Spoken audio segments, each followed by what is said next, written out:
एक बार एक राज्य में बहुत सारे लोग आलसी हो गए। उन्होंने सारा काम धाम करना छोड़ दिया, यहाँ तक कि अपने लिए खाना बनाना भी छोड़ दिया और खाने के लिए दूसरे पर निर्भर रहने लगे। ज्यादातर समय वो लेटे रहते या सोते रहते। आलसियों को खिलाने में लोग आनाकानी करने लगे। एक दिन सभी आलसियों ने राजा से मांग की कि सभी आलसियों के लिए एक आश्रम बनवाना चाहिए और उनके खाने की व्यवस्था करनी चाहिए।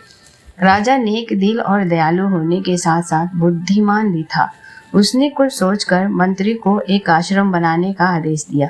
आश्रम के तैयार होने पर सभी आलसी वहां जाकर खाने और सोने लगे। एक दिन राजा कुछ सिपाहियों के साथ वहां आया और उसने एक सिपाही से कहकर आश्रम में आग लगवा दी।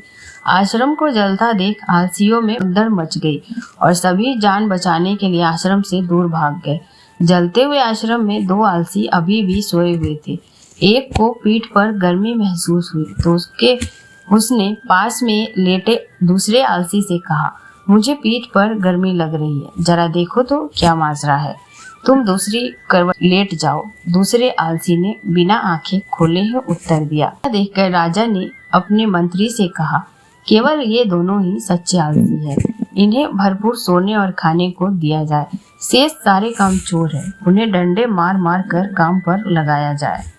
कई वर्ष पहले एक घने जंगल में चार चोर रहते थे। चुराया हुआ धन वो एक साधारण से बर्तन में रखते थे, लेकिन हिफाजत जान से भी ज्यादा करते थे। कुछ अरसे बाद इस चकारी से उग गया। मैं तो ऐसे जिंदगी से तंग आ गया हूँ। हमें अब हमेशा चौकन्ना रहना पड़ता है, वरना हम पकड़े भी जा सकते हैं।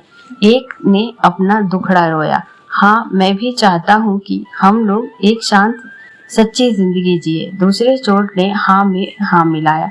बहुत अच्छा, हम जंगल छोड़कर किसी ऐसे शहर चलते हैं जहाँ हमें कोई जानता ना हो। शायद कोई साफ सुथरा काम धंधा ही हाथ लग जाए। तीन चोर को तो यह सुझाव पसंद आया और उन्होंने तय कर लिया कि वे जंगल छोड़ देंगे। लेकिन चौथे चोर को अपनी जीविका के लिए कोई खारा धंधा करने की योजना पसंद नहीं आई। कुछ समय तो वह चुप रहा, लेकिन उसने बर्तन में रखे पैसे चुराकर भाग जाने का इरादा कर लिया। वह सही मौके का इंतजार करने लगा। चारों चोर एक शहर पहुंचे और वहां एक धर्मशाला में रुक गए। उनमें से दो शहर के बारे में कुछ जानकारी हासिल करने निकल पड़े। जल्दी ही उन्होंने एक वृद्ध औरत का घर देखा, जो आरामदेह तो लगता ही था, उनके लिए ठीक भी था। दोनों ने आश्रम से लौटकर अपने साथियों से वृद्धा के घर जाने का जिक्र किया। वो भी सहमत हो गए और चारों चोर उस घर के लिए निकल पड़े। हम चारों व्यापारी हैं, एक चोर बोला। इस शहर में कुछ काम धंधा शुरू करना चाहते हैं। हमें आपका घर पसंद आया और इसके कुछ कमरे किराए पर लेना चाहते हैं। हम जब तक यहाँ रहेंगे आपको अच्छा किराया देते रहेंगे। दूसरा बोला। बुढ़िया बहुत खुश थी और उसने अपने मेहमानों की खूब खरीदारी की। अब आप यहाँ जब तक रहना चाहे रह सकते हैं। वह मुस्कुराई। वह खुश हुई कि उसे अच्छे किराएदार मिल गए। चारों चोर पता लगा चुके थे कि वो बहुत नेक और सच्ची औरत है, जिसे पराई दौलत का लालच नहीं है। इसीलिए उन्होंने अपना पैसों से भरा बर्तन बुढ़िया को संभालने के लिए दे दिया। कृपया इस बर्तन को ध्यान से रखिएगा। एक ही शर्त है, इसे देना तभी जब हम चारों साथ में इसे मांगने आए। ठीक है, बुढ़िया ने बर्तन लेते हुए कहा। वह अपने घर के पिछवाड़े गई और देखने लगी कि कोई देख तो नहीं रहा।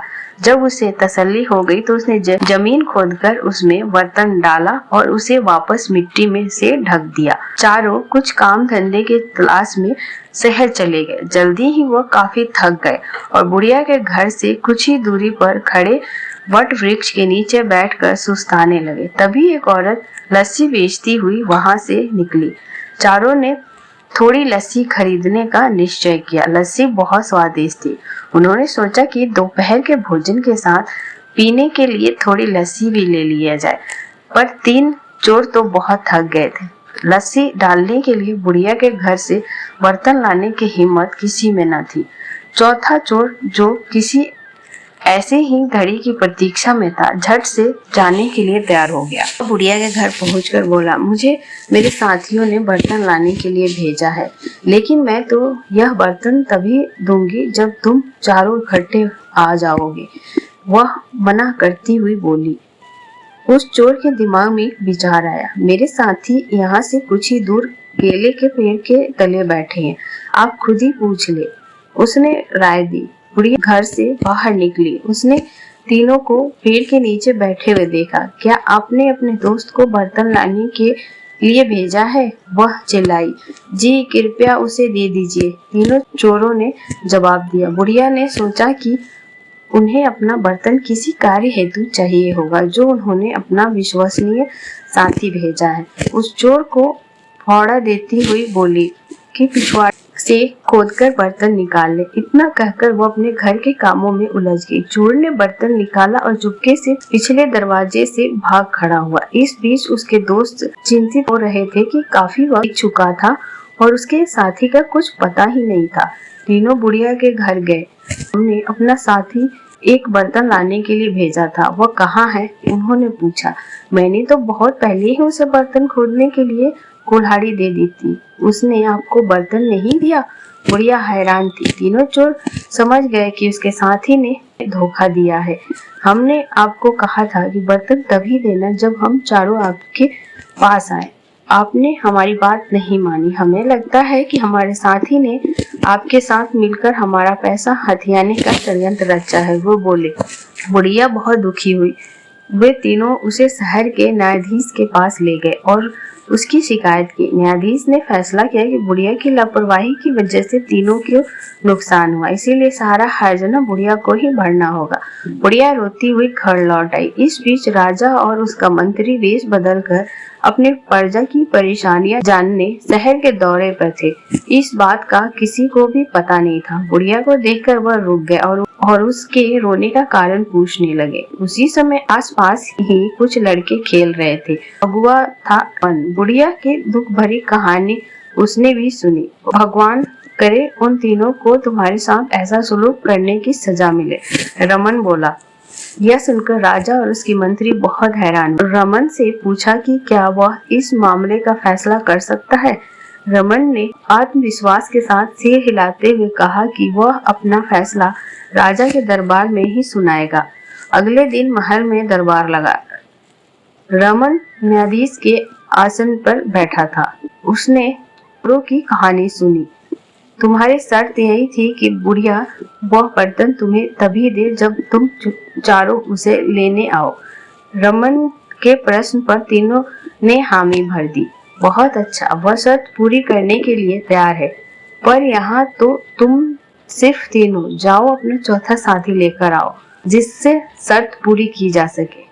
रमन ने आदेश दिया। शाबाश, क्या फैसला दिया है।